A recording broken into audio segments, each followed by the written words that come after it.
Je vais d'abord excuser un certain nombre de nos collègues qui se sont fait représenter. Christian Blec a donné pouvoir à Frédéric Després. Monsieur Grèze a donné pouvoir à Monsieur Desmoules. Et Monsieur Miens a donné pouvoir à Monsieur Chauvet. Et j'ai une procuration provisoire puisque Pierre-Alexandre vient de me faire passer un pouvoir, mais provisoire, puisque Pierre-Alexandre, vous le savez, fait partie de ces élus qui, effectivement, ont une activité professionnelle, donc pas forcément toujours facile de joindre les deux activités, et il nous rejoindra un petit peu plus tard. Mais en attendant son arrivée, pour que nous puissions voter nos délibérations, eh bien, il nous a fait passer ce pouvoir. Avant de débuter ce conseil, je voudrais, mais comme d'habitude, vous faire part de quelques points d'actualité. Et le premier, comme dit si souvent notre président du département, dont je ne suis pas peu fier, vous le savez, notre cher collègue, camarade, ami pour moi en tous les cas, Nicolas Ray a été élu député de la République. Il fait partie de notre équipe municipale. Et je crois que je ne suis pas peu fier pour deux raisons. Parce que d'abord pour l'homme, l'ami, le collègue qui a réussi cette brillante élection, mais je suis aussi très fier parce que on n'a pas eu beaucoup de parlementaires dans la vie politique de Bellerive. Nicolas succède à un autre parlementaire, Fernand Berger, qui a été sénateur entre 1959 et 1962. Nous sommes en 2022, vous voyez, donc je crois qu'on a toutes les raisons d'être très heureux et très fiers de ce que Nicolas va apporter demain sur notre territoire en tant que député de la République. Si bien évidemment, mon cher Nicolas, tu veux bien nous dire deux mots sur le sujet, ce sera avec grand plaisir.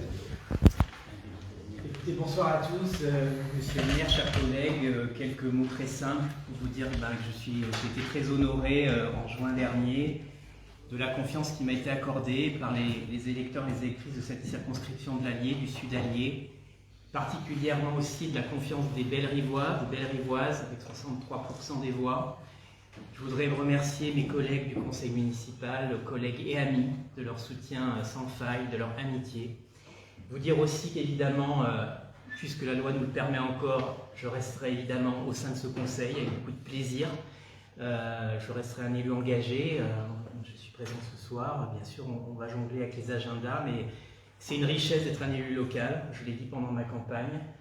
Je crois qu'on a besoin de parlementaires qui soient au cœur de nos collectivités. C'est un très bel apprentissage. C'est un bon moyen d'être au contact des réalités de terrain pour ne pas avoir de députés hors sol, quelle que soit leur sensibilité. Donc voilà, c'est avec beaucoup d'honneur, beaucoup d'émotion aussi que j'entame ce mandat. Je remercie Monsieur le maire d'avoir, bien sûr en concertation avec l'opposition s'il y a besoin, d'avoir un petit peu décalé les jours, puisqu'on avait un conseil plutôt les mardis. Moi, le mardi, c'est la journée obligée, puisqu'il y a les questions au gouvernement. Donc voilà, on est parti sur un jeudi. Bien sûr, si ça convient à l'opposition, nous en parlerons. Mais en tout cas, merci pour permettre de concilier ces deux bons mandats qui sont différents, mais qui sont tout aussi riches l'un que l'autre. Merci à tous. Merci, mon cher Nicolas.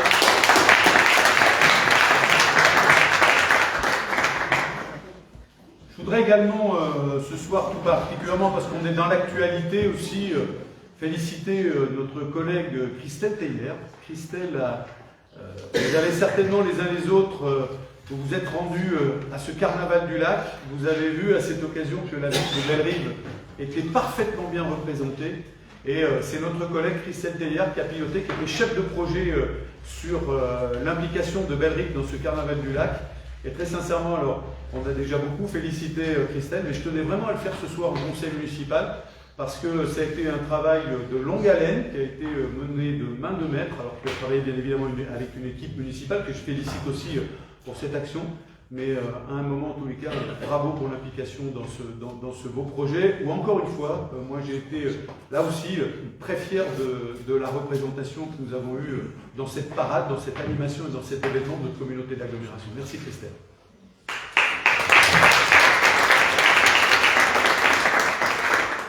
Alors, septembre, je vais vous faire un petit point, je vous l'avais fait à l'occasion du conseil municipal de juin.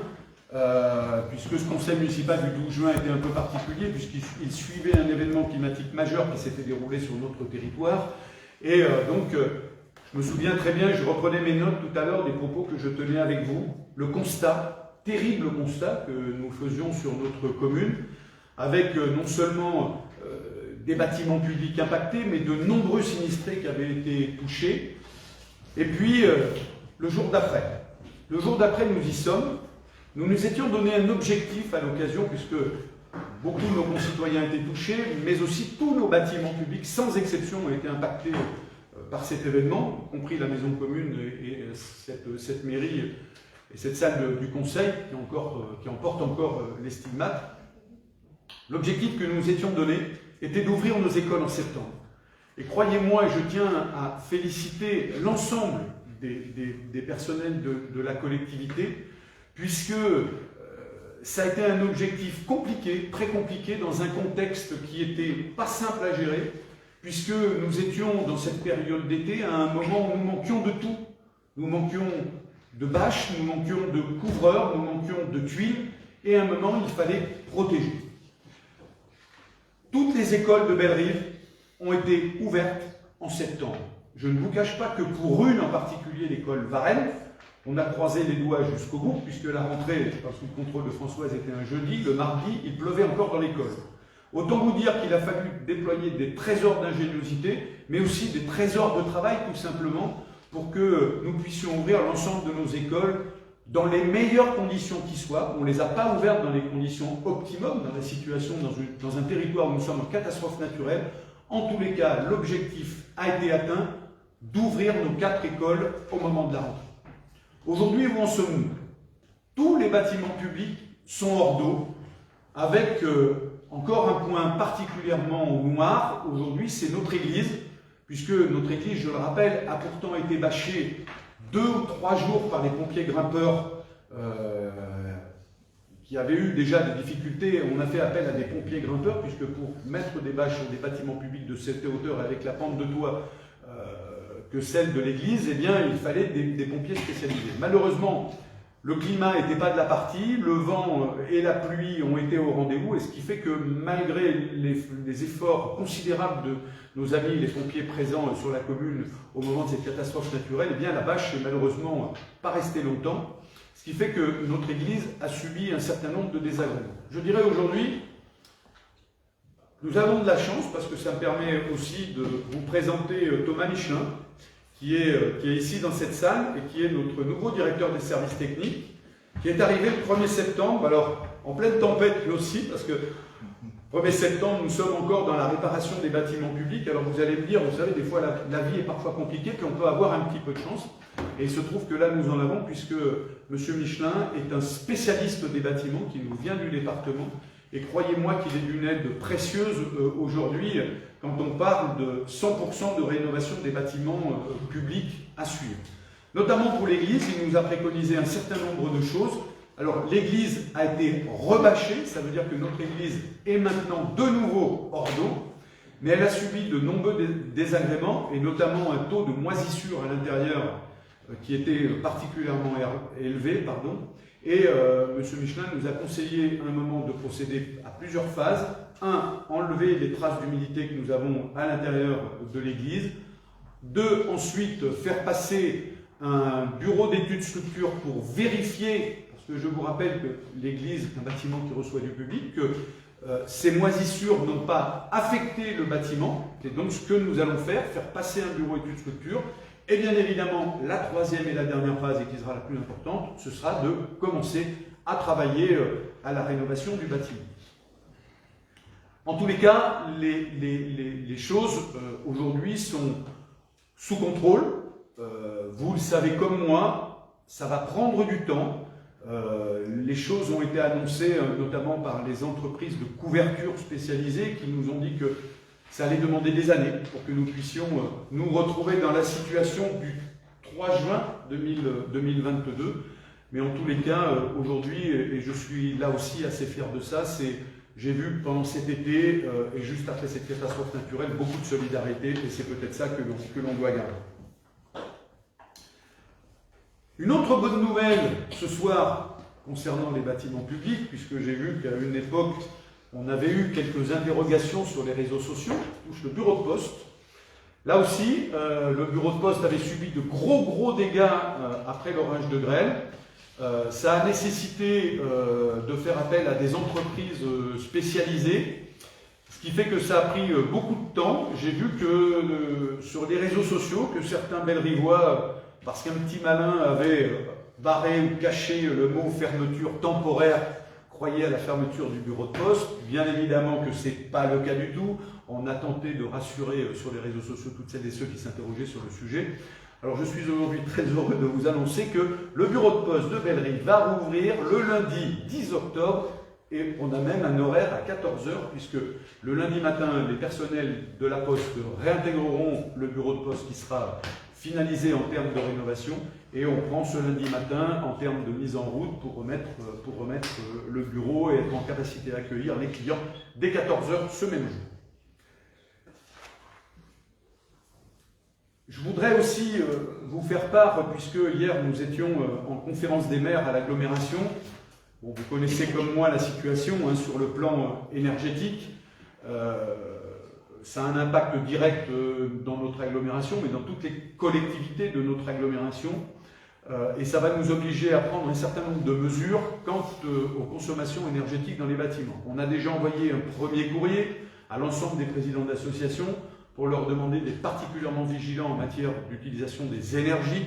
Je pense notamment au chauffage, mais surtout à l'électricité et à bien veiller à ce que les lumières soient éteintes quand on quitte des bâtiments publics.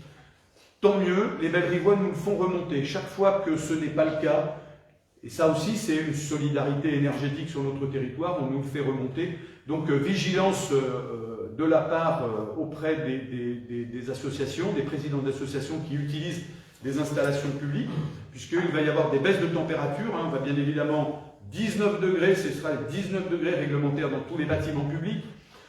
Dans les gymnases, on est en train de regarder, à essayer de trouver une position commune au niveau de notre agglomération. Je pense que là aussi, ça pourrait avoir du sens que nous trouvions une décision commune. En tous les cas, on en parlait tout à l'heure en comité de direction avec M. Michelin, le directeur des services techniques, qui va se rapprocher de la communauté d'agglomération, qui a établi un tableau et nous allons regarder comment nous allons appliquer toutes ces dispositions dans notre commune. Voilà ce que je pouvais vous dire. Est-ce que vous avez des questions par rapport à... Alors, oui, petite précision, non, puisque j'ai vu que dans certains cas, il y avait des interrogations. Nous n'avons pas abandonné l'idée de la coupure de l'éclairage public dans la ville. Monsieur Michelin a un rendez-vous avec Alain Vénua en charge des réseaux le 26 septembre avec le SDE pour regarder les conditions de coupure et comment nous allons pouvoir mettre en place. Bien évidemment, ça fait partie, je le rappelle, des dispositifs qui ont été choisis. Vous savez que deux solutions s'offraient à nous dans les collectivités territoriales, soit augmenter la fiscalité pour payer l'impact énergétique, soit à un moment de faire un effort collectif. On a choisi à Bellerive de faire un effort collectif, de demander l'effort collectif, l'éclairage public, et bien évidemment, ça a été indiqué dans le magazine municipal que vous avez reçu cet été. L'idée, c'est que chacun puisse désherber son bout de trottoir. Je rappelle que le désherbage dans la commune de Bellerive représente un budget de 200 000 €. Je parle sous le contrôle de Audrey. Et vous voyez que c'est quand même une enveloppe relativement importante. Si on peut avoir cette économie, vous imaginez bien que toutes ces dispositions nous permettent de ne pas augmenter la fiscalité. Est-ce que vous avez des questions ? Pas de questions. Est-ce qu'on va approuver le procès-verbal du conseil municipal du 14 juin 2022 ? Est-ce qu'il y a des questions, des interrogations, des suggestions sur ce procès-verbal ? Pas de questions, je vous remercie. Sur les décisions du maire, alors plutôt que de lister l'ensemble des décisions du maire, est-ce que vous avez des questions, des interrogations, des compléments d'information sur les décisions du maire ? Oui, monsieur Desmond. Oui, une petite question, alors deux petites questions par rapport à la convention qui a été passée sur la buvette du marché. Déjà, j'ai une question par rapport au décalage entre la date qui fait mention de décembre 2021 et aujourd'hui. Pourquoi un tel décalage sur la mise en œuvre de la convention, et si on pouvait avoir un bilan sur la fréquentation, sur le bilan financier, peut-être si vous en avez un de l'exploitant, et tirer les premiers enseignements de la mise en place de cette buvette sur notre marché. Alors, pour la convention, si on a vu un décalage, c'est Sur la convention, c'est tout simplement un oubli de reconduction de convention, donc on a régularisé là maintenant pour prolonger l'exploitation qui était déjà en cours en fait. Donc voilà. Pour votre deuxième question, je me dis que si on renouvelle, c'est que les choses se passent plutôt bien. En tous les cas, moi, je suis hyper satisfait parce que les choses se passent bien ou ne se passent pas, en tous les cas, on reconduit. Et on a plutôt plaisir à faire vivre, en tous les cas, ce partenaire a plaisir à faire vivre notre marché. Il y avait une demande qui a été exaucée. Moi, j'ai eu un petit peu de monde, mais bien évidemment, on pourra demander à la personne qui travaille dans ce bâtiment du marché, eh bien, quelques résultats et au moins son niveau de satisfaction. Si elle-même, elle est satisfaite de ce qu'elle vit et de ce qu'elle pratique sur le marché. Dans tous les cas, pour aller assez régulièrement au marché, je crois que ça répondait à une attente, c'était une demande, et en tous les cas, je vois régulièrement des gens qui passent en tous les cas des moments assez plaisants dans ce petit estanco du marché. Ça préfigure, pour rien vous cacher aussi, l'idée même qu'on souhaite porter dans le projet Cœur de Ville, Cœur de Bourg, sur cette place de la source intermittente. Je crois qu'on est tous d'accord sur l'idée, et ça a été l'ensemble des consultations, rappelez-vous, qui ont été faites, qui avaient démarré en juin dans l'été 2019, où on travaille avec un cabinet d'études au niveau de notre agglomération et qui avait fait plusieurs consultations, et une sur le marché notamment. Et il était clairement remonté que les habitants souhaitaient des marchés, je me souviens de 2 ou 3 éléments, souhaitaient des marchés toujours plus importants, parce qu'il y a une véritable demande. L'idée a été évoquée par un certain nombre d'entre eux d'avoir, et pourquoi pas une halle, ce qu'on a bien noté dans un coin de notre tête, et puis de créer des lieux de vie, et c'est ce que ça engendrait quoi derrière tout ça? Des lieux de vie, notamment, on le sait bien, qu'il manque un lieu, un café, ce qu'on appelait des bistrots dans le cœur de ville. Et ça a modifié à un moment considérablement notre positionnement quant à la petite maison qui est à côté de la Poste. Rappelez-vous, l'idée au départ de cette petite maison qui était à côté de la Poste, c'était de l'enlever et faciliter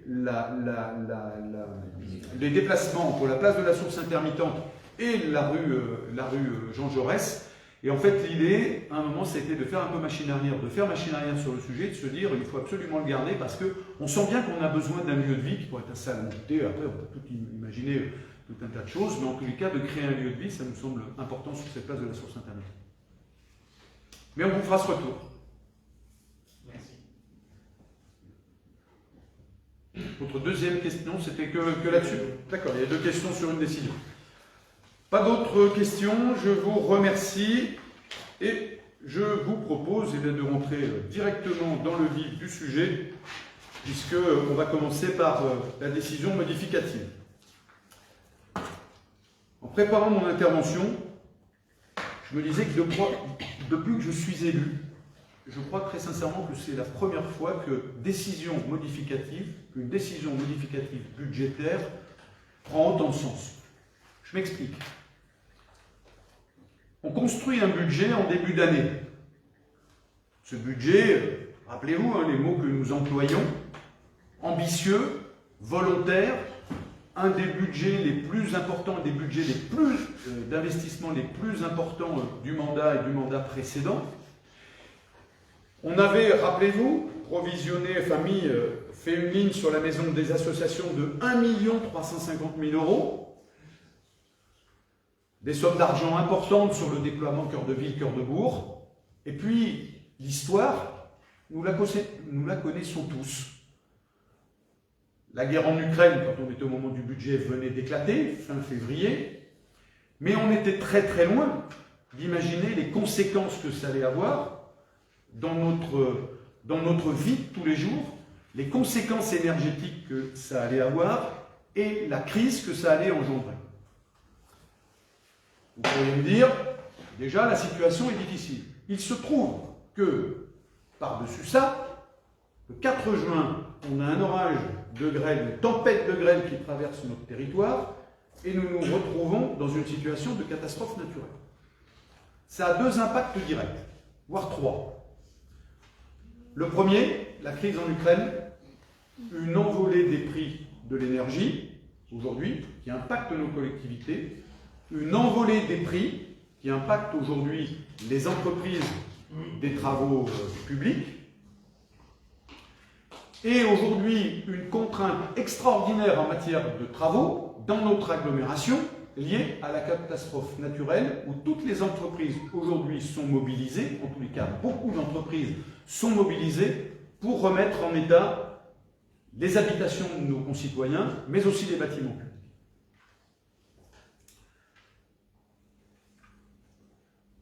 Vous comprendrez qu'à un moment, quand je disais tout à l'heure, ça va forcément, cette décision modificative est importante par rapport au contexte que nous venons de vivre, que des gros investissements, et notamment de cette année, je pense à la maison des associations, bien évidemment sont impactés par ça. On a été impacté à double titre sur la maison des associations. Des problèmes de personnel avec l'architecte, mais aussi, et on le sait puisque hier on en débattait en conférence des maires, on a un certain nombre de projets, de gros projets, et notamment avec notre agglomération qui ont été portés, et on s'aperçoit que ce que nous avions imaginé et prévu est tout à fait confirmé, je vous en avais fait part déjà au mois de juin, eh bien nous avons des envolées de prix qui vont de 30 à 35%. Ce qui veut dire que, vous savez très bien ce qui se passe dans ces cas-là, quand on a des envolées de prix à 30-35%, eh bien les dossiers, on referme les dossiers et on attend des jours meilleurs. Puisqu'il n'est pas question, vous imaginez bien, vous connaissez le budget de la maison des associations, que nous acceptions une augmentation de 30 à 35% qui nous ferait augmenter le budget de pas loin d'1 million d'euros.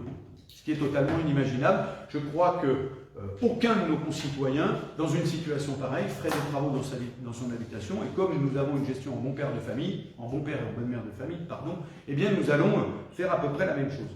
C'est la première fois que dans une décision modificative, pour répondre là aussi à un contexte, la valorisation du point d'indice de nos amis fonctionnaires, qui impacte directement le 0,12 de la collectivité, la grêle, qui impacte directement nos charges à caractère général à hauteur de 150 000 € pour la grêle et 69 000 € pour l'augmentation du point d'indice.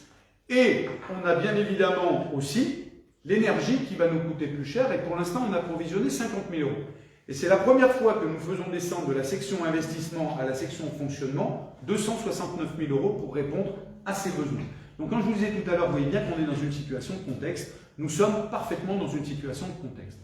Pour la maison des associations, qu'est-ce qu'on va faire?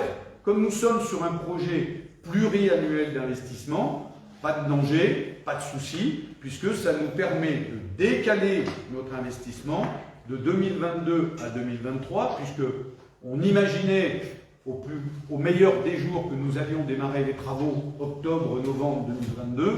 On se rend bien compte que de toute façon ça ne sera pas possible et ça sera plutôt au début 2023, notamment au premier semestre 2023, je le dis encore une fois, en fonction de ce qui va se passer au moment de l'ouverture des plis. De toute façon, sur la maison des associations, on aurait été en mal de terminer, même y compris la toiture, puisque les tuiles que nous étions en train d'installer sur la maison des associations ont été prises pour répondre à nos premiers objectifs suite grêle, de couvrir nos écoles, et c'est ce que nous avons fait. Nous avons pris les tuiles de la maison des associations pour aller couvrir l'école Marc-Zormois pour que nous puissions accueillir nos petits dans les meilleures conditions. Donc vous voyez, tout ça est un phénomène de contexte. Je crois qu'il faut qu'on l'entende les uns les autres. Encore une fois, l'ensemble des collectivités, vous savez, vous avez vu cette actualité-là, j'en ai pas parlé tout à l'heure, mais nous avions le carrefour des présidents de région qui s'est déroulé à Vichy la semaine dernière. À cette occasion, je suis au conseil d'administration de l'Association des maires de France. J'ai eu le plaisir de rencontrer David Lisnard, le président de l'Association des maires de France, qui nous faisait part de cette inquiétude, parce que cette double inquiétude, puisque si les prix s'envolent, comme c'est la réalité aujourd'hui, nous faisons tous ce constat que si nous n'y prêtons pas garde, si les choses à un moment ne s'arrangent pas, nous allons rentrer dans ce qu'on appelle une récession. Et une récession violente.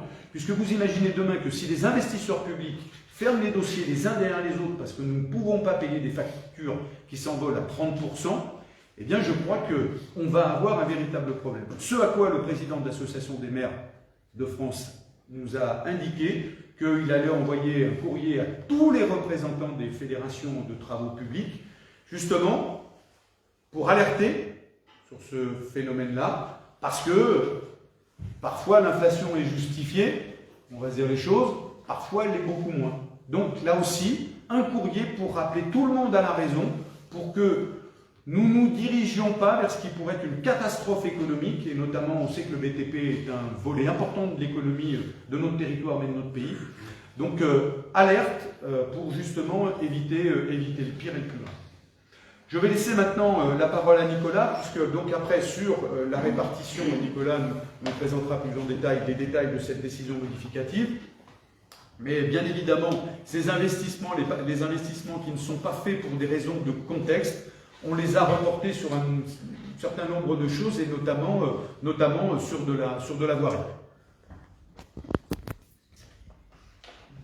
Merci Monsieur le maire. Donc, comme vient de l'indiquer Monsieur le maire, donc cette décision modificative numéro 1 nous permet d'ajuster notre budget que l'on a voté au printemps par rapport au contexte que nous subissons,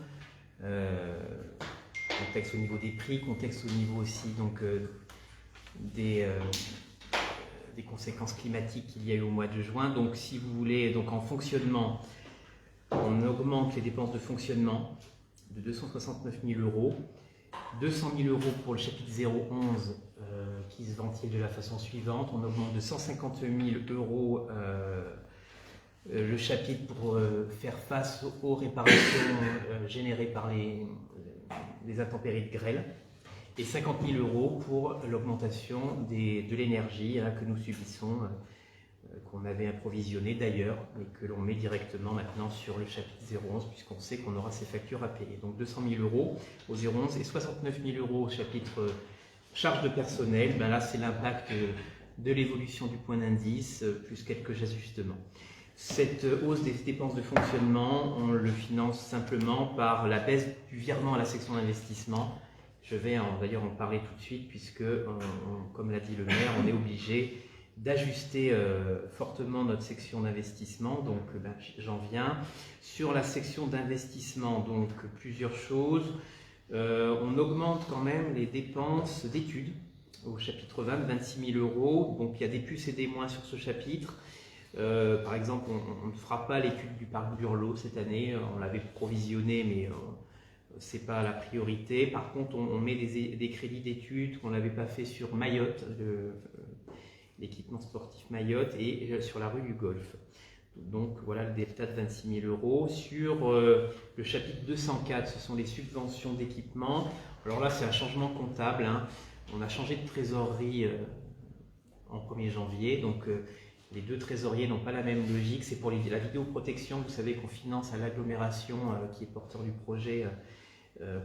On verse notre participation, donc le comptable de Fichy souhaite qu'on verse cette participation au chapitre 21. Donc en fait c'est un jeu d'écriture, mais il n'y a pas de changement majeur là-dessus. Chapitre 21 donc, plus 202 000 €. Donc ça comprend, comme je disais, la vidéoprotection. On a aussi en projet l'acquisition d'un terrain, 46 000 €, puis quelques ajustements. On a aussi installé un self dormoir. Il y a eu des besoins de crédit de 20 000 € pour l'école dormoir au niveau du self, des vidéoprojecteurs aussi dans les écoles. Donc on a ajusté ça, on pouvait le faire compte tenu des autres modifications que je vais vous présenter. Chapitre 23, donc plus 21 000 €, donc on est sur effectivement des petits changements. Par exemple, on a voté des crédits, on vote des crédits pour l'aménagement de l'avenue de Vichy. Vous avez peut-être vu vers l'hôtel, il fallait revoir le carrefour, et donc ça c'est à notre charge, c'est la charge de la ville, pas dans le cadre de l'opération portée par l'AGLO. Si tu permets, Nicolas, pour apporter un complément d'information sur ce sujet, vous saviez l'équipe municipale avait pris un engagement, c'est que les travaux de l'avenue de Vichy impacteraient le moins possible les automobilistes. On s'est rendu compte au moment où on allait démarrer les travaux qu'on avait un véritable problème de démarrage, et à un moment il a fallu trouver une solution extrêmement rapidement, d'où ces 34 000 € qui ont été injectés puisque vous l'avez certainement remarqué, le rond-point a été transformé, le rond-point de la source Boussange, justement pour faire en sorte que nous collions à ce que nous avions dit, que les travaux d'enfouissement des réseaux n'impacteraient pas la circulation.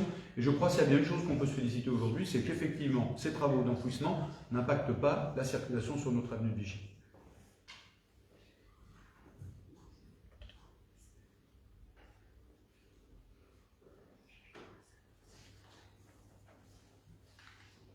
Ouais, c'est bon, je vais corriger. Alors, j'en étais. Donc, sur le chapitre 23, donc on était là-dessus. Aussi important, oui, on vote des crédits pour les douves. Vous avez vu qu'il y a eu quelques petits soucis au niveau des douves, une nouvelle fois. Il n'est pas question de différer la rénovation, donc on vote des crédits. François, je crois qu'on est sur 120 000, 130 000 euros. Vous le rappelez, on est sur deux budgets, on est en une répartition budget principal et budget annexe. Donc là, sur le budget principal, il y a 42 000 euros de votés. Voilà, c'est les grands principes de ce chapitre 23. Puis les deux opérations qu'on suit sur donc des chapitres particuliers, donc le maire en a parlé, la maison d'association diminue de 1 million donc cette opération, mais ce n'est pas une annulation, c'est un report par rapport aux explications que le maire a fournies, donc de retard sur ce projet et puis de l'ajustement nécessaire de ce projet par rapport à l'explosion des coûts, et puis également sur l'opération centre-ville, centre-bourg. Voilà, et puis en recettes, nous diminuons bien sûr d'autant les subventions qui sont liées aux opérations, et on retrouve la diminution du virement de la section de fonctionnement. Voilà à peu près ce que je voulais vous dire. Tant que je vous présente l'ADM sur le jardin du Beau, le budget annexe, donc je viens d'en parler, c'est l'impact des douves, puisqu'on a quasiment les 2/3 de cette opération sont portés sur le budget annexe des douves, enfin des jardins du Beau. Voilà pour ce qui est de cette décision modificative. Merci, cher Nicolas. Est-ce que vous avez des questions, des interrogations par rapport à cette DM, M. Desmoules? Oui, rapidement en réaction à ce que vous disiez, effectivement, le contexte il est ce qu'il est. Plus particulièrement localement, en plus de la crise ukrainienne qu'on vit, qui devient économique, qui nous a amené une crise inflationniste comme on ne l'avait pas connue depuis très très longtemps. Je pense qu'on est toute une génération à avoir vécu sans inflation, donc on revient dans un monde plus ancien où l'inflation renaît, et donc il faut pouvoir effectivement vivre avec en acceptant le principe. Cela dit, aujourd'hui, vous en faisiez état, enfin, vous le dites souvent, vous l'avez encore dit tout à l'heure, et je vais le traduire autrement: gouverner c'est prévoir, le bon père de famille, la bonne mère de famille. Et finalement, certaines collectivités, et certaines pas très loin de chez nous, ont profité d'un temps pas si lointain que ça, où on avait des matières premières qui étaient pas très chères, en tout cas beaucoup moins qu'aujourd'hui, où on avait des ressources financières qui l'étaient qui était également très bon marché. Il y a une décision que vous avez signée qui fait état d'un prêt municipal à 2,20 en début d'année. C'était largement 2 fois moins, si ce n'est 3. Et finalement, certaines collectivités ont profité de ce monde d'avant. On espère qu'il revienne, mais on en doute, chaque jour passant, nous rappelant que tout ça s'installe. Et on profitait de ce temps pour investir dans la rénovation thermique, dans la rénovation des équipements publics, et qui aujourd'hui, même si elles subissent également les soubresauts de l'inflation et notamment de l'énergie, arrivent à mieux l'encaisser, parce que finalement aujourd'hui elles ont des équipements qui sont moins énergivores, qui sont rénovés. Il y a besoin de moins de rénovation, et donc elles subissent moins cette hausse-là, et elles peuvent continuer à accompagner les populations et les entreprises au quotidien dans des projets et dans des actions publiques fortes.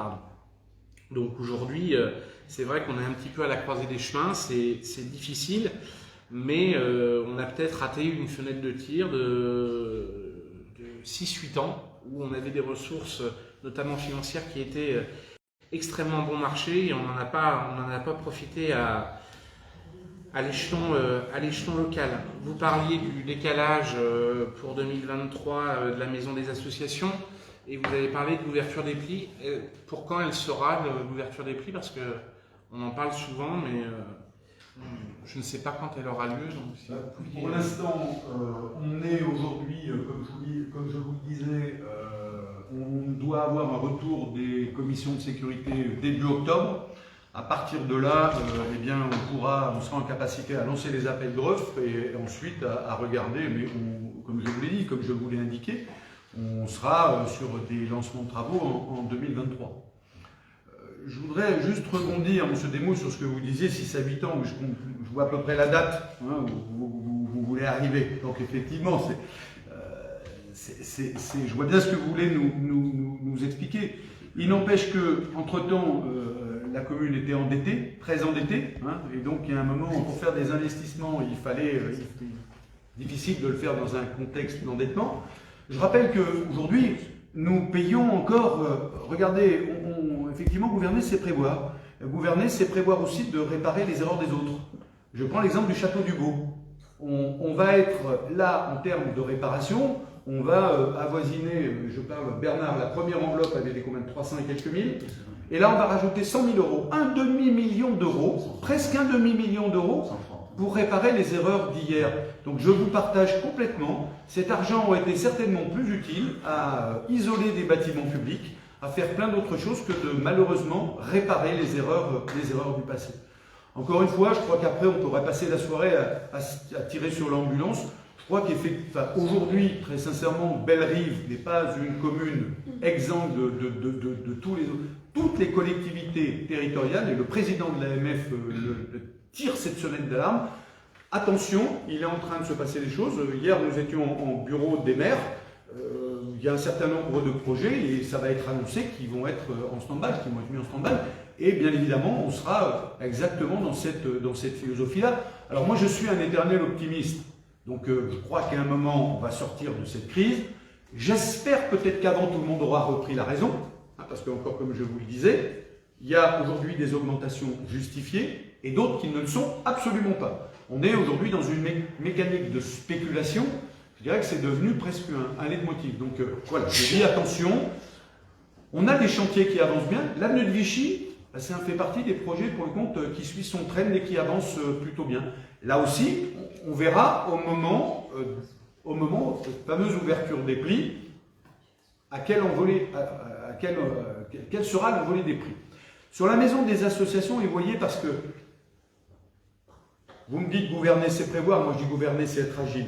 Être capable de modifier sa stratégie en fonction de ce qui se passe. Vous voyez, j'avais ce matin une discussion avec Nicolas Ray, et c'est là où on se rend compte de toute l'importance d'avoir un député dans son équipe municipale, qui me disait, François, il y a un fonds vert qui a été créé par l'État, qui a mobilisé 1,5 milliard d'euros dans ce fonds vert. Bien, vous voyez, ça m'amène à une réflexion. Si on peut, alors 1 milliard, pourquoi dans ce fonds vert, avec un objectif de faire des économies d'énergie. Si le coût de la coque de la maison des associations s'envolait de 30%, qu'est-ce que nous devrions regarder? 1, est-ce qu'on peut aller chercher des subventions supplémentaires dans ce fameux fonds vert? Et 2, l'économie d'énergie qu'on va en tirer. Et si effectivement ces deux leviers compensent nos 30% d'augmentation, vous comprendrez bien évidemment que là, pour le compte, ça a du sens d'y aller. Mais vous voyez, ça veut dire que ça nous oblige à rester vigilants et à agir en fonction, encore une fois, des aléas de la situation de notre territoire et de notre pays aujourd'hui. Oui, Nicolas. Oui, juste pour compléter ce que répond, oui, sur le précédent mandat, rappelez quand même, on avait aussi un contexte difficile de baisse des dotations très importantes.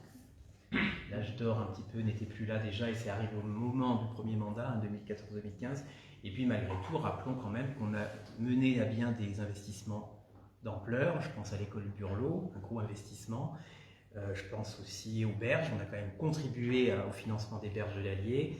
La halle multi-activité aussi, moindre ampleur. Mais voilà, ça a été aussi des années d'investissement. Bien sûr, on ne peut pas tout faire en même temps par rapport à nos finances, par rapport aussi à nos services qui ne peuvent pas mener à bien tous les projets en même temps, mais rappelons quand même qu'il y a eu des beaux projets sur le précédent mandat. Et puis je voulais reprendre la parole parce qu'il y a une toute petite coquille de plume sur la Délib que j'ai vue, mais ça ne change pas l'équilibre, hein. D'ailleurs l'addition n'est pas bonne, c'est sur la maison des assos, c'est bien 1 million, on enlève mais pas 1,2 million, c'est marqué 1,2 million. D'accord. Donc c'est 1 million, hein, et d'ailleurs l'addition est juste, mais il y a une petite coquille. On nous excuse. Merci de cette précision, mon cher Nicolas. Passe au vote. Est-ce qu'il y a des abstentions? 2 abstentions. Est-ce qu'il y a des votes contre? Pas de vote contre. Délibération adoptée. Je vous remercie.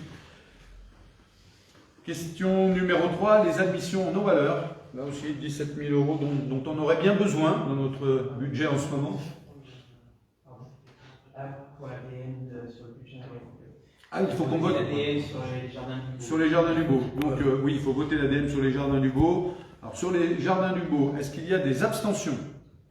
2 abstentions. Est-ce qu'il y a des votes contre? Pas de vote contre. Délibération adoptée, je vous remercie. Donc question numéro 3, admission en non-valeur. Nicolas, je te laisse la Oui, parole. donc les admissions en non-valeur, c'est pour passer en vert, c'est des titres qui n'ont pas pu être recouvrés. Alors un petit peu de rappel, donc ça peut paraître important le montant, il faut se rappeler qu'on n'a pas eu beaucoup de demandes de la trésorerie de Bellerive qui n'avait pas trop le temps de nous présenter les non-valeurs, donc c'est un peu la conséquence, une autre des conséquences du changement de comptable. Donc là le comptable de Vichy a mis le nez un petit peu dans les restes, bon ce sont des très vieux restes, hein, des 2005, hein, Audrey, 2010, 2002, donc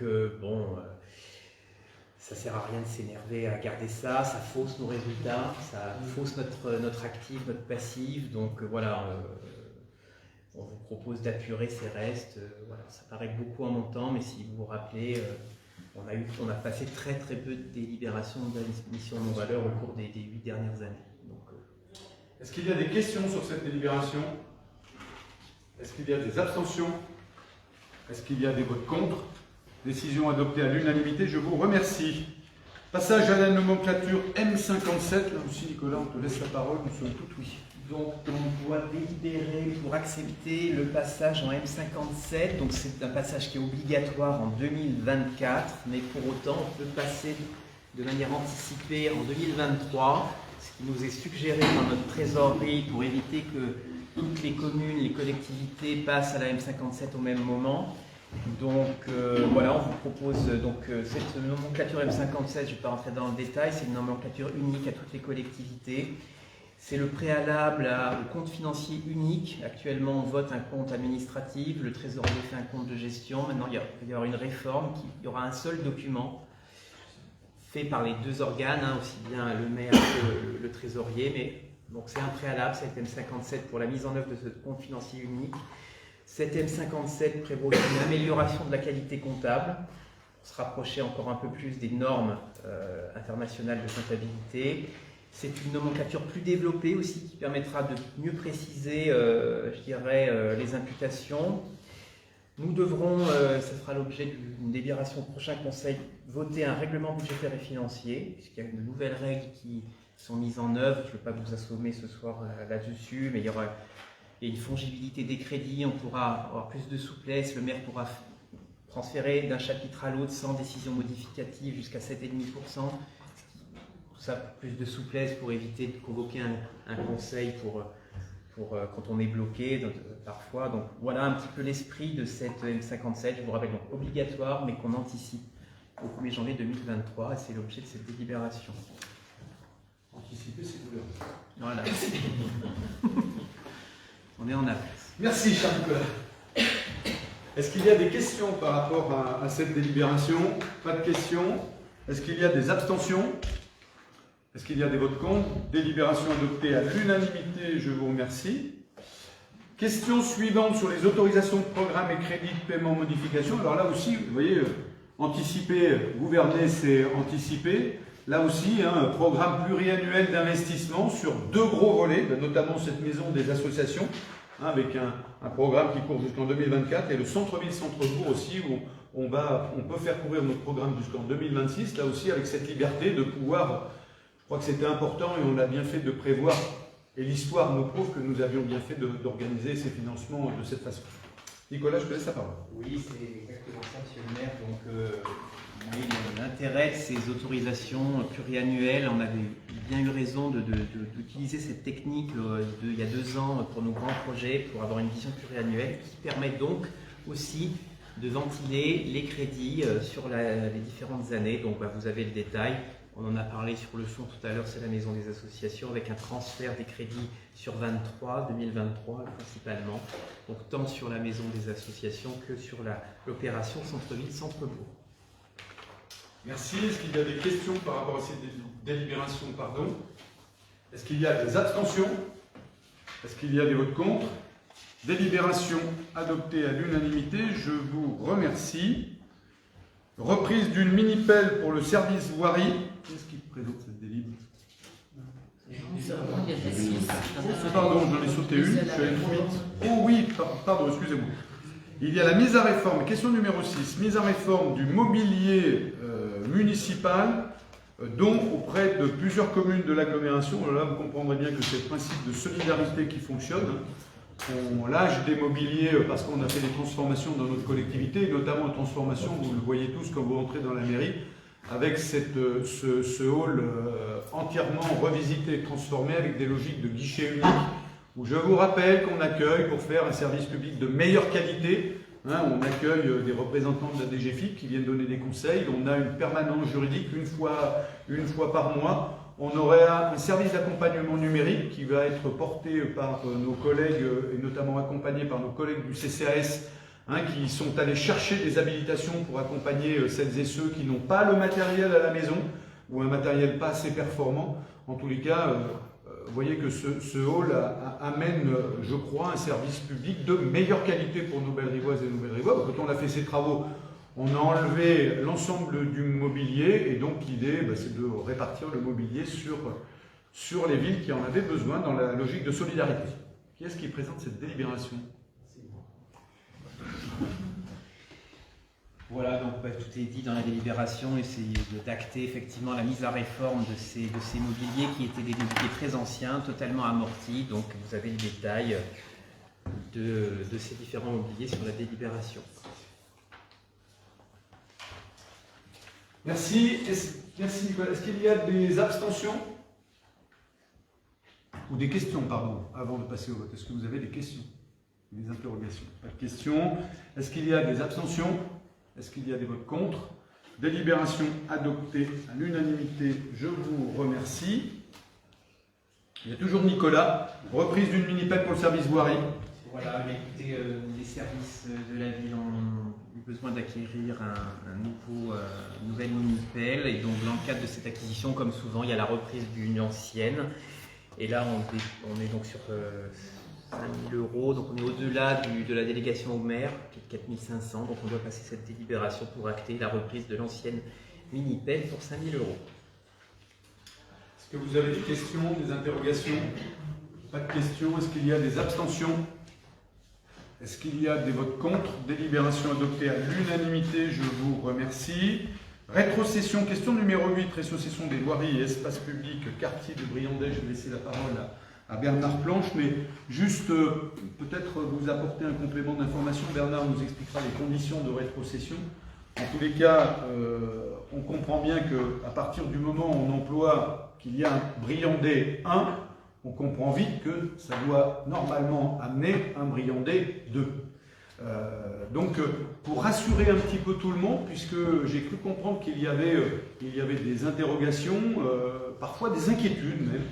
J'ai reçu la semaine dernière une délégation qui est venue me voir. Je rappelle encore une fois que l'équipe municipale de Bellerive ne propose aucun grand projet sans qu'au préalable, il y ait des concertations avec l'ensemble des gens qui sont concernés par le projet.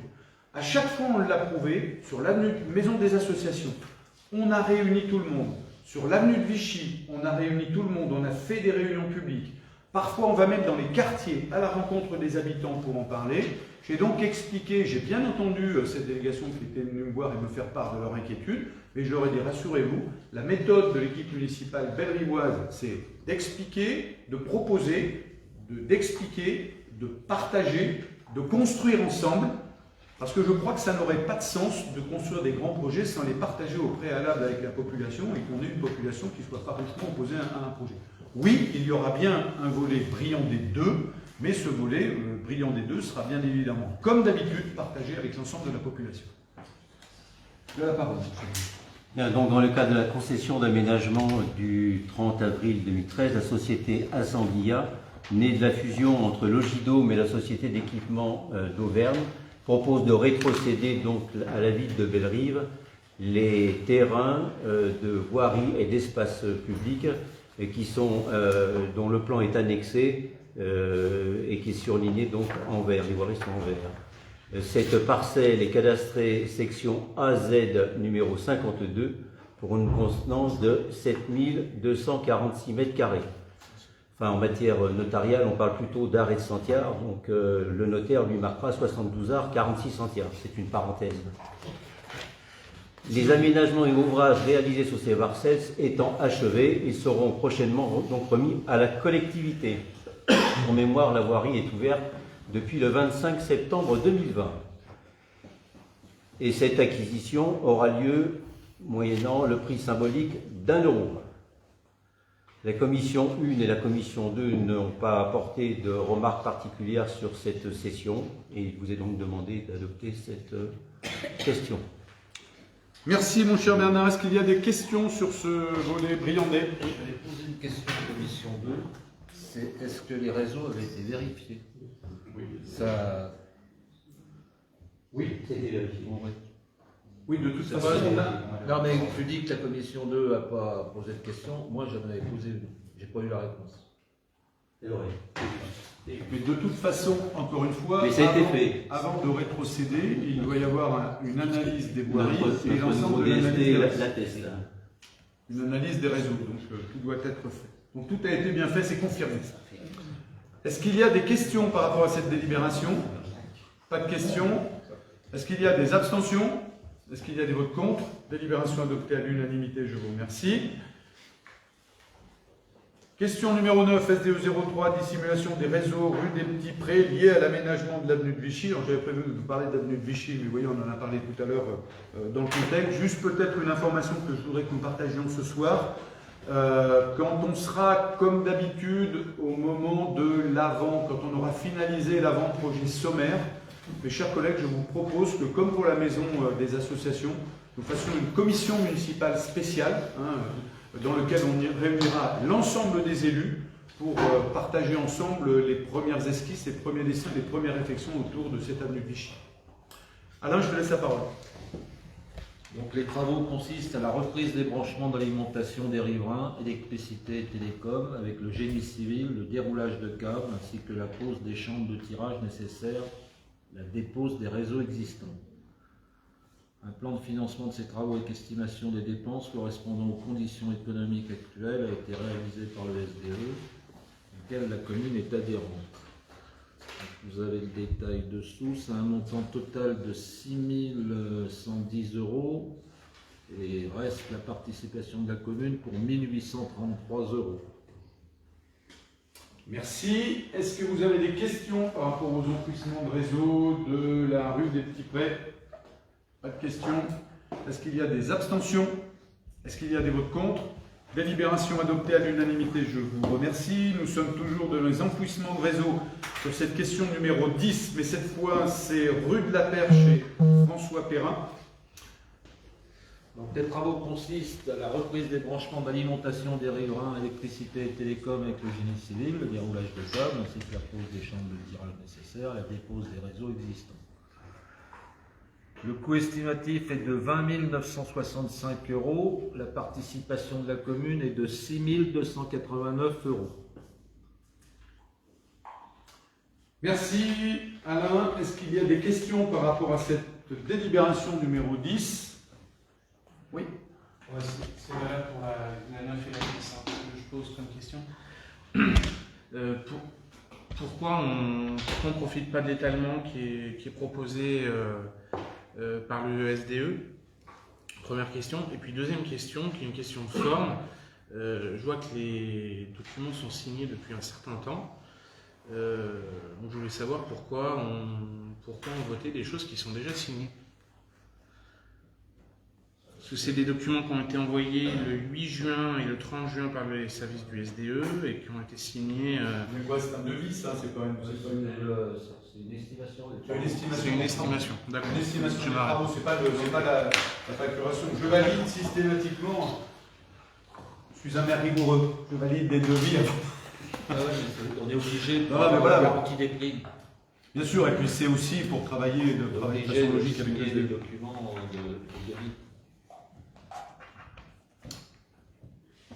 On l'a voté. Pas d'étalement parce que avec un étalement ça coûte plus cher. Ah oui, j'ai pas fait attention. Merci. On l'a voté ou pas? Je me rappelle. On l'a pas voté cette question numéro 10. Est-ce qu'il y a des abstentions? Est-ce qu'il y a des votes contre? Délibération adoptée. Je vous remercie. Nous allons passer à la question numéro 11. Projet de création d'une chambre funéraire. Avant de donner la parole à Anne-Laure, là aussi, on a... C'est moi qui la présente. C'est moi qui la présente. J'ai été sollicité il y a quelque temps par la société d'Abrigeon pour construire une chambre funéraire. Nous sommes sur un terrain privé au 26 rue Cavie et la société d'Abrigeon m'a dit on préfère d'abord partager avec le maire l'idée et la proposition de créer une chambre funéraire sur le territoire de la commune. Ce qui a été fait. En premier lieu, bien évidemment, qu'est-ce que moi j'ai tout de suite senti derrière ce projet? C'est un vrai service qu'on propose aux Bellerivois. Je vous rappelle qu'il n'y a pas de chambre funéraire à Bellerive, et encore moins sur la rive gauche. Donc c'était l'idée de porter un véritable projet, un véritable service commercial pour nos habitants à Bellerive, bien évidemment, mais aussi plus largement sur la rive gauche. Ils m'ont présenté leur projet, que j'ai trouvé parfaitement bien adapté à notre commune et surtout au fait que nous étions dans une zone pavillonnaire entourée de maisons. Et j'ai là aussi proposé à la société d'Abrigeon d'adopter exactement la même méthodologie de travail dont je parlais tout à l'heure. Je leur ai dit, moi j'ai pas de souci, il y a une condition sine qua non, c'est que l'ensemble des habitants qui habitent autour partagent le même enthousiasme que moi par rapport à ce projet. Nous avons donc réuni l'ensemble des habitants qui jouxtent cette partie du terrain acquis de la proposition de la société d'Abrigeon. Nous les avons réunis ici en mairie. Nous avons partagé le projet. La société d'Abrigeon a présenté le projet à l'ensemble des riverains. Il y a eu beaucoup de questions, beaucoup d'interrogations. Je sais qu'ils se sont rendus, y compris dans certains cas, chez la personne qui était tout à côté du terrain pour en discuter avec eux et présenter quelques modifications, puisque les propriétaires d'à côté attendaient quelques modifications. En tous les cas, tout ça s'est passé de la meilleure façon qui soit, dans une très belle concertation, dans une très grande concertation, et moi je félicite la société d'Abrigeon pour ça. Une fois que tout était validé, et bien évidemment, c'est aujourd'hui le préfet qui nous demande de faire valider le projet de cette chambre funéraire par le conseil municipal. C'est bien évidemment ce qu'on vous demande à travers cette délibération. Est-ce que vous avez des questions? Pas de questions. Est-ce qu'il y a des abstentions? Est-ce qu'il y a des votes contre? Délibération adoptée à l'unanimité. Je vous remercie. Vous avez avec la délibération l'ensemble des documents explicatifs, présentation du projet qui vous permettent de l'appréhender de la meilleure façon. Question numéro 12, acquisition d'une parcelle AT 294 à Bellerive-sur-Allier pour la continuité du chemin communal mode doux créé par le remembrement de Broja en 2005. Avant de donner la parole à Anne-Laure, je voudrais là aussi apporter un élément de précision parce qu'on se rend compte que quand on y regarde de plus près, Bellerive a cette particularité. On s'aperçoit qu'on a un certain nombre de propriétaires qui sont encore propriétaires des trottoirs. On a pu le vérifier au moment de l'installation de la fibre, où nous voulions installer un poteau pour déployer la fibre dans un quartier de Bellerive.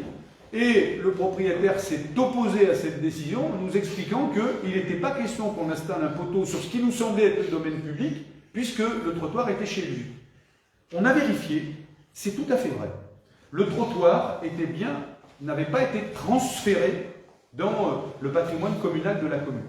Et en y regardant de plus près, on en a un certain nombre dans notre commune, donc je crois qu'il va falloir que nous engagions un certain nombre de travaux pour régler ce dysfonctionnement, parce qu'à un moment, je suppose qu'on devait le faire, hein, puisque c'est des alignements par rapport à des travaux, des choses comme ça, puis le temps est passé dessus, et puis on ne l'a pas fait.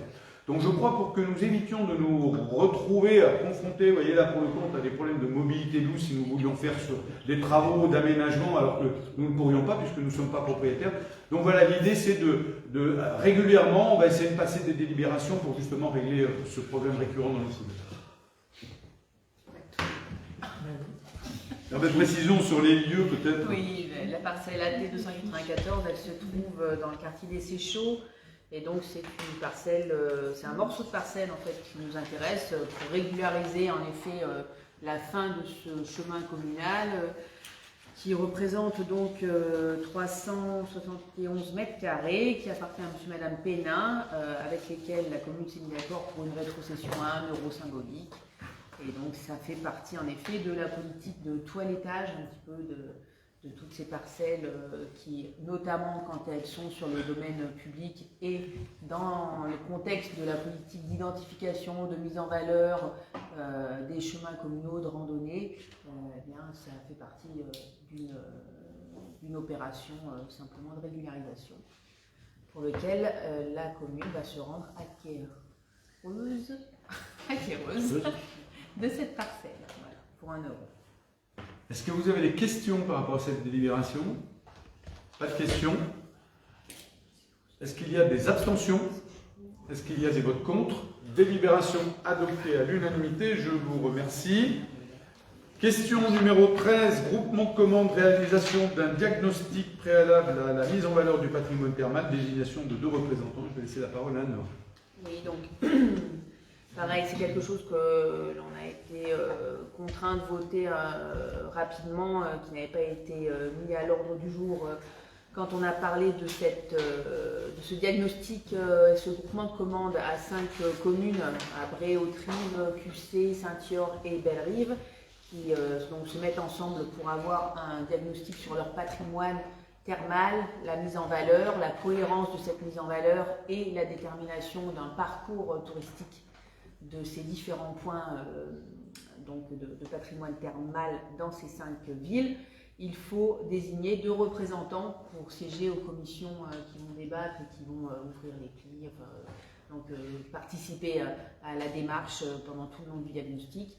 Donc nous vous proposons nos 2 noms, le mien et celui de Bernard Planche pour la partie travaux et donc la partie urbanistique pour moi-même. L'idée sur ce parc thermal, là aussi, c'est de travailler en bonne intelligence avec l'ensemble des villes qui sont concernées pour avoir une vraie cohérence, puisque ce patrimoine thermal, c'est un atout majeur de l'activité de notre ville, mais de notre agglomération, bien évidemment aussi. Est-ce que vous avez des questions par rapport à cette délibération? Pas de questions. Est-ce qu'il y a des abstentions? Est-ce qu'il y a des votes contre? Délibération adoptée à l'unanimité, je vous remercie. Question numéro 14, personnel, actualisation du tableau des effectifs et création d'un poste à temps non complet. Michel. Oui, donc c'est une délibération qui revient fréquemment. Il est utile d'actualiser ce tableau. Celui-ci qui vous est présenté actera les différents mouvements de personnel, notamment avec les arrivées de nouveaux agents, comme notre directeur des services techniques, et puis également chargé d'études et de travaux, et puis d'autres mouvements qu'il y a eu, et également les nominations en stagiaires, au grade de stagiaire. Donc c'est la pérennisation des agents contractuels. De plus, afin de pouvoir un poste vacant à temps non complet au sein du service de la vie scolaire, il est nécessaire de créer un poste dans le cadre d'emploi des adjoints d'animation territoriaux à temps non complet, mi-temps donc. Et de plus, afin d'harmoniser les documents au sein des collectivités de l'agglomération, le nouveau format du tableau des emplois vous est présenté pièce jointe à cette délibération. Voilà, il n'y a rien de plus particulier. Est-ce que vous avez... Alors, pour compléter peut-être, et notamment sur le poste d'animateur, hein, on a un jeune animateur qui travaille depuis un petit moment dans la collectivité de Bellerive qui est parti. Et je vous rappelle la politique en matière de ressources humaines. On l'a dit depuis longtemps, depuis 2014, c'est de lutter pour la déprécarisation des emplois. Donc là, en l'occurrence, on avait des postes qui étaient à temps non complet et on a essayé de compléter d'abord ces postes non complets. Et c'est ce qui fait que de toute façon, on a une charge résiduelle d'un demi-poste. Mais en tous les cas, l'idée, c'était de permettre à celles et ceux qui voulaient travailler plus de répondre à cette attente et on reste dans notre logique de déprécarisation de l'emploi chaque fois que cela est possible et nécessaire. D'où ce demi-poste. Est-ce que vous avez des questions sur le sujet? Juste une petite question, évidemment en accord avec votre démarche globale et avec la création de ce demi-poste. C'est juste que je pense que c'est une coquille ou si ce n'en est pas une, je veux bien une explication de ce fait. Et c'est sur la première ligne du tableau, sur l'emploi fonctionnel du directeur général des services, marqué qu'il y a un emploi budgétaire, mais qui n'est pas pourvu. Oui, mais on n'avait pas abordé, si, je crois qu'on avait abordé le sujet, puisque c'est un poste contractuel. Oui, parce que c'est un poste contractuel et non permanent. Donc il est toujours au tableau des effectifs. Parce qu'il y a une colonne contractuelle dans le tableau, qui est également à zéro. Oui. Il y a peut-être une coquille. Il y a peut-être une coquille. Mais je sais qu'on s'était interrogé, on s'était posé la question. On sera vérifié par la RH et on transmettra l'explication. Oui, peut-être qu'il y a une coquille. Oui, effectivement, un tableau, oui, une colonne contractuelle, ça devrait être indiqué dans la colonne contractuelle. Je ne vous aurais pas posé la question. C'est une bonne question. Je sais pas du tout. C'est peut être payé à la surface. Oui, c'est mieux. Parce que ça fait des mois qu'il travaille et qu'il n'est pas payé, mais il dit rien. Hein. Enfin, Déprécarisation. vous m'enlevez une économie importante, hein, il s'en était pas rendu compte.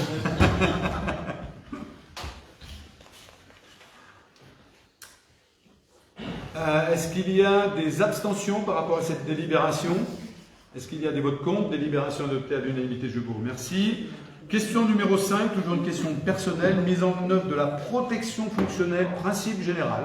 Oui, donc je vais peut-être tout d'abord rappeler un peu ce qu'est la protection fonctionnelle. Celle-ci désigne les mesures de protection et d'assistance dues par l'administration à ses agents afin de les protéger et de les assister contre les attaques dont ils pourraient faire l'objet dans le cadre de leurs fonctions ou en raison de ces fonctions. Elle peut être accordée aux agents titulaires, aux agents contractuels, mais aussi désormais aux anciens agents, ainsi qu'aux conjoints, aux concubins, aux partenaires de PACS, aux enfants et ascendants directs de l'agent, dans les conditions prévues aux articles qui encadrent cette protection fonctionnelle. La protection fonctionnelle trouve à s'appliquer dans deux types de situations. D'une part, lorsque l'agent fait l'objet d'attaques, menaces, violence, injures, et d'autre part, lorsque l'agent fait l'objet de poursuites judiciaires.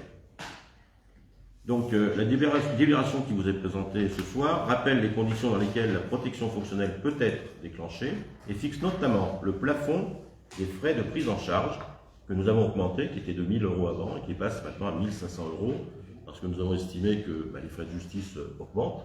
Je crois qu'ils n'échappent pas à l'affaire, tout augmente, donc je pense qu'il était juste d'augmenter un petit peu cette somme.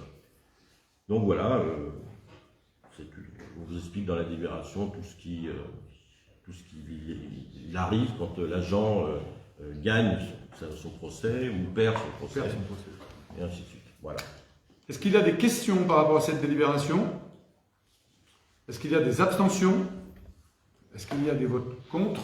Délibération adoptée, je vous remercie. Question numéro 16, toujours une question de personnel, des modalités de versement des indemnités horaires pour travaux supplémentaires, en gros les heures supplémentaires. Michel. Alors, donc, une jurisprudence récente du Conseil d'État rappelle dans son arrêt les conditions de mise en responsabilité du comptable public et l'importance de la recevabilité des pièces transmises aux fins du paiement de ces heures supplémentaires. Le Conseil d'État a constaté que dans de nombreuses communes, la délibération produite à l'appui de ces heures supplémentaires ne déterminait pas, cependant, conformément aux dispositions au décret qui encadre cela, la liste des emplois dont l'émission implique la réalisation effective d'heures supplémentaires. C'était le cas dans notre commune. Il fallait donc remettre ça à jour, remettre ça dans les normes, et donc c'est cette délibération qui vous reprécise tous les cadres d'emploi qui peuvent bénéficier d'heures supplémentaires. En fait, on a mis tous les cadres d'emploi, comme ça au moins, parce que tout le monde est appelé. C'est là où on s'aperçoit parfois l'aberration de certaines demandes. C'est que tout le monde est censé, à un moment, être dans l'obligation de faire des heures supplémentaires pour raison de service. Donc, à un moment, il n'y a pas des catégories qui peuvent faire, d'autres qui ne peuvent pas faire. Donc, ça coulait de bon sens, mais vous savez que nous sommes un pays de précision. Il faut des précisions sur les cas. Est-ce qu'il y a des questions par rapport à cette délibération? Est-ce qu'il y a des abstentions? Est-ce qu'il y a des votes contre? Délibération adoptée à l'unanimité, je vous remercie.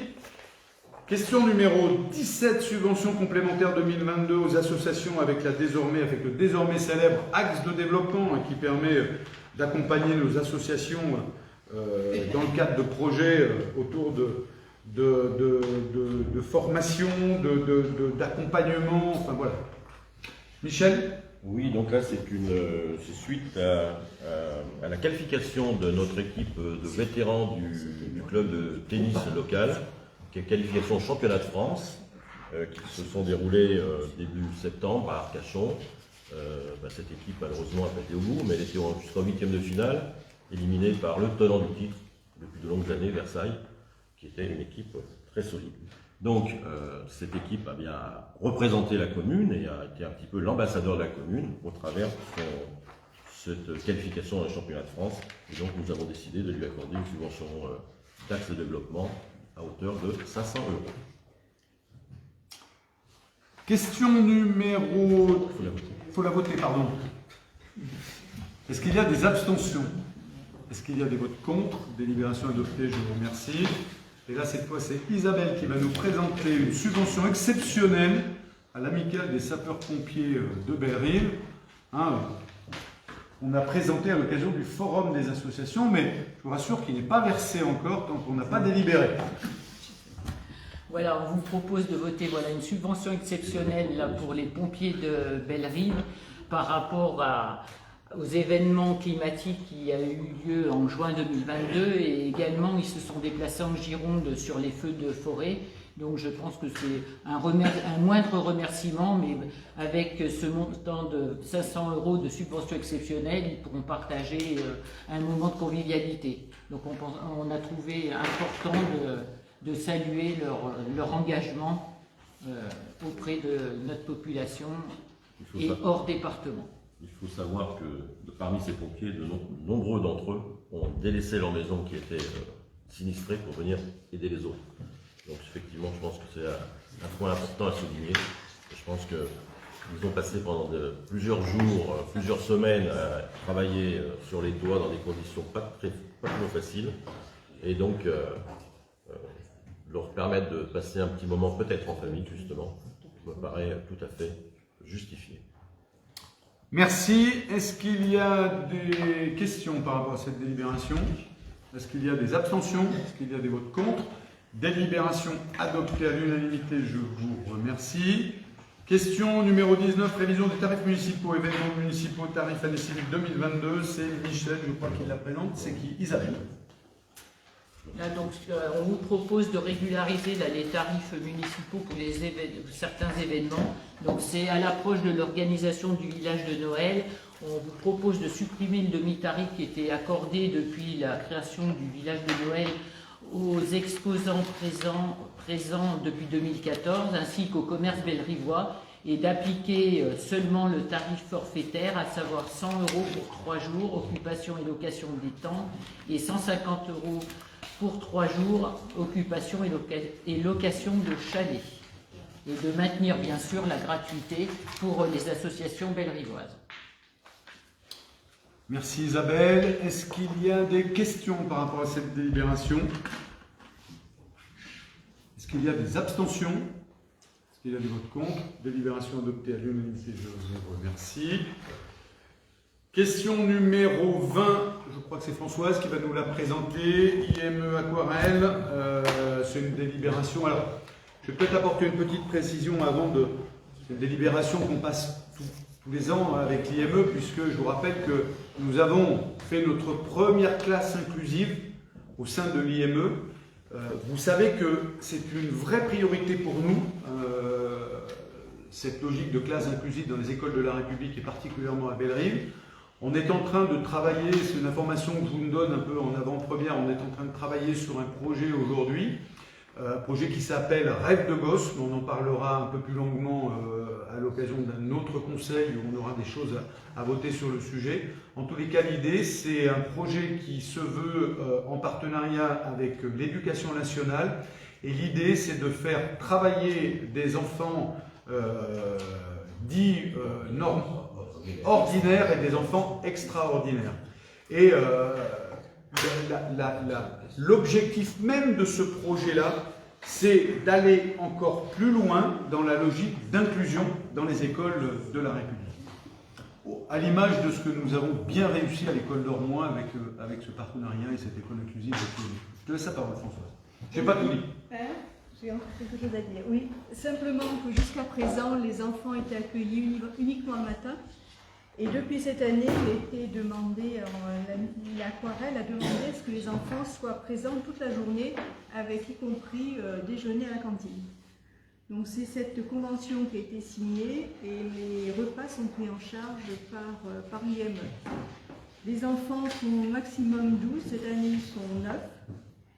Dans un premier temps, ils mangent groupés avec leur éducateur et à terme, quand les enfants se seront bien acclimatés, le but c'est de faire déjeuner au milieu des autres enfants. Donc c'est une réussite. Depuis 2019, l'année 2019-2020, c'est vraiment une réussite pour nous. Voilà. Est-ce que vous avez des questions par rapport à cette délibération? Est-ce qu'il y a des abstentions? Est-ce qu'il y a des votes contre? Délibération adoptée, je vous remercie. Question numéro 21, rapport partiel de rentrée scolaire des établissements d'enseignement pour la saison 2022-2023. Et c'est toujours Françoise qui est à la baguette. Donc, comme d'habitude, chaque année, au moment de la rentrée, on fait un rapport partiel. La suite des établissements, le rapport se fera en décembre. Où là, vous avez le nombre d'enfants répartis dans les différentes classes. Alors, on peut souligner la nomination d'un nouveau directeur à Max Dormois, qui vient en remplacement de Madame Chazet, qui a fait valoir ses droits à la retraite. Donc, nous avons un nouveau directeur. Et bon, je ne vais pas vous lire tous les effectifs, le nombre d'effectifs. Donc, si vous avez des questions particulières, j'essaierai d'y répondre. Peut-être oui, effectivement, sur l'évolution des effectifs. Depuis le début du mandat, que ce soit dans les écoles élémentaires ou au collège, on voit quand même des baisses qui peuvent s'apparenter à des baisses significatives. Au collège, on a 58 enfants. Je parle juste des Bellerivois, en moins. Et sur les écoles, ça fait 73 en moins depuis 2020. C'est quelque chose qui évolue. Toute l'année scolaire, il y a des enfants qui arrivent, qui repartent. Malheureusement ou heureusement, je ne saurais le dire, il y a des enfants qui s'en vont dans le privé. Alors on peut se poser la question de l'enseignement dans l'éducation primaire normale, si on peut dire, de la République. Et quant aux enfants du collège, eh bien, malheureusement, on s'est rendu compte qu'il y avait des enfants qui habitaient Bellerive qui n'avaient pas de place. On a eu à rencontrer la DAZEN où malheureusement les enfants, eh ben, ils se retrouvaient inscrits au collège Jules Ferry tout en habitant à Bellerive-sur-Allier. On avait rencontré justement pour soulever ce problème. Parce que des enfants qui arrivent en fin d'année, où les inscriptions sont closes, on ne peut pas les prendre. Donc ils sont basculés. Bien qu'habitant Bellerive, ils basculent sur collège Jules Ferry. Ça se régularise l'année d'après, j'imagine. Ben, pas du tout. Une fois qu'un enfant a commencé à être en 6e ou à Jules Ferry, il ne revient pas. Puisqu'on prend au maximum 30 enfants par classe. on était J'ai eu, confrontés à ce... Monsieur Bémoud, j'ai eu exactement la même réflexion que vous. Je me suis posé exactement la même question. Et je me suis dit, mais pourquoi? J'étais curieux, je suis allé voir et j'ai trouvé quelques coupures de presse, d'analyse, de trucs. Je crois que Françoise a parfaitement bien répondu à votre question par sa première réflexion. En 10 ans, le nombre d'élèves a doublé dans les écoles privées. Donc il y a un moment, encore une fois, je ne tire pas de conclusion hâtive, simplement je fais un constat, là pour le compte, hyper factuel, avec des chiffres. Le nombre des élèves dans les écoles privées a doublé. Posons-nous la question, pourquoi? Bien évidemment, ça a un impact dans nos écoles. Je rappelle qu'au départ, on nous avait... oui, alors les écoles de la République sont moins attrayantes, moins attractives, parce que les bâtiments ne sont pas très beaux. Ok, rénovons les bâtiments. Allons-y, ce qu'on a fait à Dormois, à Burlot. Et on essaye de travailler de plus en plus à la rénovation des bâtiments pour les rendre le plus attractifs possible. Après, encore une fois, je crois qu'il faut qu'on fasse les uns les autres ce constat, c'est que l'école de la République n'est plus assez attractive pour un bon nombre de parents. Et c'est ce qui fait, je crois, mais ça nécessiterait un moment, mais ça on le sait tous, puisqu'on est élu depuis un petit moment et qu'on fait des analyses depuis un petit moment, ça nécessiterait qu'à un moment, il y ait déjà une vraie interrogation sur le sujet, parce que je ne suis pas sûr qu'on s'interroge beaucoup sur le sujet, qu'il y ait une vraie interrogation sur le sujet, et qu'on essaie de se poser les bonnes questions pour avoir la meilleure réponse. Qu'est-ce qui fait qu'à un moment, les parents préfèrent aller dans l'école privée que dans l'école publique? On a été alerté une année par Madame Chazelle qui, dans sa classe, avait 12 nationalités. Sur une 24-25 enfants. 11 nationalités dans la classe de Madame Chazelle. On a interpellé M. Desmond, le recteur de l'académie, sur le sujet. Et vous savez pourquoi? C'est une situation très compliquée. Parce qu'il y a un président de la République, on ne va pas le citer, qui a décidé qu'à un moment, il y avait 3 quartiers prioritaires en France, qui les a divisés par 2, qui a fait en sorte que le quartier prioritaire, nos 2 quartiers prioritaires, le Clermatin et le Golfe, on n'est plus en quartier prioritaire. Ça veut dire qu'on n'a plus d'accompagnement de l'État pour justement répondre à ces interrogations, parce que sur le papier, tout est super, hein. On met bien les gamins dans l'école de la République, ils ne parlent pas français, mais ça c'est un point de détail. Et puis comme personne ne peut leur enseigner le français parce qu'on n'est plus en quartier prioritaire, eh bien les gamins sont livrés à eux-mêmes. Et vous avez des parents en fonction de tout ça qui s'interrogent, qui s'inquiètent, qui voient bien évidemment qu'ils ne comprennent pas et qui peut-être disent, eh bien moi mes gamins, j'ai la possibilité, je les amène dans le privé. Encore une fois, je crois que cette décision à un moment qui a été prise de diviser par 2 le nombre de quartiers prioritaires, en tous les cas, je suis père dans ma chapelle. En tous les cas, je constate que chez moi, c'est une vraie catastrophe, en tous les cas, pour les écoles qui sont concernées directement par le sujet. Et Dormois en fait partie. Le recteur nous a répondu très gentiment que oui, c'est un vrai problème. Qu'il faudrait que nous trouvions des solutions. Tous ensemble, j'entends. Madame la sous-préfète est venue également. On nous a assuré qu'on allait encore mieux nous accompagner, parce que je vous rappelle qu'à l'époque, quand on est sorti des zones de quartier prioritaire, on s'est battu comme des lions et on a inventé un truc complètement hybride qui n'existait pas, c'est les zones de veille active. Les zones de veille active, qui nous ont permis de pouvoir collecter des moyens, justement, pour répondre à cette aberration. Il n'y a plus de miel, on n'a plus rien. Exactement. Mais on a un vrai problème. On a un vrai problème. Parce que sur le papier, encore une fois, je le lis, hein, sur le papier, on n'a pas besoin de creuser. Hein, tout est bien. Les gamins sont bien dans les écoles de la République. Les conditions où ils y sont. Il y a des enfants, j'ai rencontré la principale du collège, qui avait des enfants qui étaient des petits soudanais. Ils n'avaient jamais été à l'école. Et ils étaient au collège. Donc c'est des enfants qui sont complètement perdus. C'est pas de leur faute. On les accueille, bien sûr. Mais qu'est-ce qu'on fait? Voilà, c'est la question, mais on fait comme vous, on se dit, voilà. On essaie c'est une réflexion partagée, on essaie de vraiment se poser la question, parce que autant je peux comprendre des fois la logique de certains parents d'emmener les enfants dans l'école privée, mais là, pas à Bellerive, quoi, pas dans la première ville résidentielle de la communauté d'agglomération. Sur les départs d'enfants d'école publique à l'école privée. Donc ça, c'est juste une année, enfin, c'est juste ce que vous pensez, c'est pas étayé par... Parce que ces enfants, ils étaient dans l'école, ils ne sont pas élaborés. Donc on les retrouve bien forcément quelque part. Donc s'ils ne sont pas dans l'école publique de Bellerive, Ils sont partis en école privée. Ou ils sont partis, bien évidemment, il y a eu des déménagements. Hein. C'est pas sur les 100% d'enfants qui sont partis dans le privé. Les chiffres que je vous donnais tout à l'heure, c'est une moyenne nationale, mais dont Bellerive, bien évidemment que Bellerive est dans le même cas. Les effectifs n'ont pas doublé dans toutes les écoles de France, sauf à Bellerive. C'est partout. Je crois qu'à un moment, il faut s'appuyer sur aussi des stats nationales, de se dire à un moment, il y a une vraie fuite de la part, il y a une vraie fuite entre privé et public. Comme ça, ça fait, quand je dis ça fait 10 ans, alors, la proportion était moindre avant. Elle a complètement explosé sur les 10 dernières années. On regardait tout à l'heure les chiffres entre 2012 et 2022, c'est édifiant. C'est édifiant. Et on voit bien que les cours s'accélèrent depuis un peu plus de 10 ans. Est-ce qu'il y a d'autres questions par rapport à cette délibération? Est-ce qu'il y a des abstentions? Est-ce qu'il y a des votes contre? Décision adoptée à l'unanimité, je vous remercie. Je n'ose pas regarder l'heure. Il est 21h. Messieurs de la presse, vous qui vous inquiétez toujours quand vous venez faire les conseils municipaux à Bellerive, vous avez vu que ce soir, on est d'une efficacité exemplaire. Non, il n'y a pas de questions diverses. Il n'y a pas de questions diverses. Monsieur Charbot est très au courant de mon emploi du temps.